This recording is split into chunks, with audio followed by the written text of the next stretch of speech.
अगर आप muscular pain से परेशान हैं तो ये वीडियो आपके लिए है। कई बार ऐसा देखा जाता है कि मस्कुलर पेन कई महीनों या कई सालों तक चलते आ रहा है।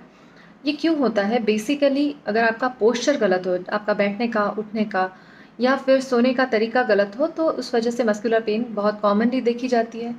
सेकंड थिंग इज़ कि अगर आपका जॉब प्रोफाइल ऐसा है कि जिसमें आपको 8 घंटा 10 घंटा बैठना पड़ता है, तो उन केसेस में मस्कुलर प्रॉब्लम बहुत कॉमनली देखी जाती है। थर्ड मोस्ट इम्पॉर्टेंट कॉज जो है वो मतलब न्यूट्रिशनल डेफिशिएंसीज़। अगर आप प्योर वेजिटेरियन हो या आपको कोई डाइजेस्टिव इश्यूज़ है तो B12 डेफिशिएंसी होने के चांसेस बहुत ज़्यादा होते हैं।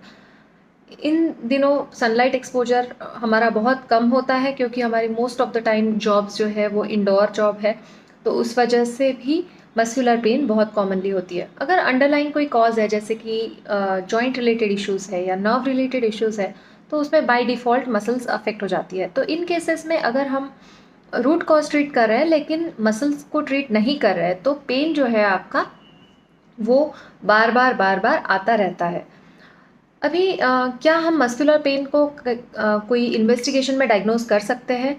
तो नहीं, muscle pain can not be diagnosed on any MRI, any CT scan और एनी एक्सरे। तो बहुत सारे ऐसे पेशेंट्स आते हैं जो ऑलमोस्ट 8 फाइल्स 10 फाइल्स ऐसे लेके आते हैं कि डॉक्टर इसमें तो कुछ भी नहीं है लेकिन हमें पेन है। तो उन पेशेंट्स में मस्कुलर या नर्व रिलेटेड पेन होने के चांसेस बहुत ज़्यादा होती है।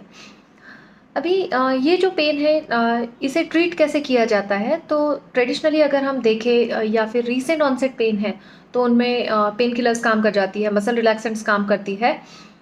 फिजियोथेरेपी का बहुत इंपॉर्टेंट रोल है, लेकिन बहुत सारे पेशेंट्स ऐसे होते हैं जिनमें मेडिसिन्स काम नहीं कर रही है, फिजियोथेरेपी करके भी पेन कम नहीं हो रहा है। तो उन पेशेंट्स में कुछ इंटरवेंशन हमें करनी पड़ती है, जैसे कि ट्रिगर पॉइंट इंजेक्शंस जो कि विथ और विदाउट स्टेरॉइड्स हम लगा सकते हैं।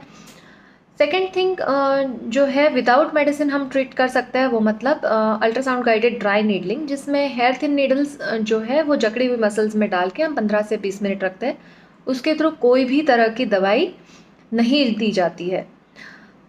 अगर कोई पेशेंट की जकड़न बहुत ज़्यादा है जैसे कि पोस्ट स्ट्रोक पेशेंट्स हो, तो उन पेशेंट्स में बोटॉक्स नाम का एक इंजेक्शन दिया जाता है जिससे मसल रिलैक्सेशन बहुत अच्छे से अचीव हो सकती है।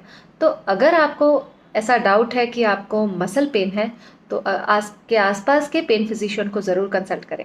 Thank you.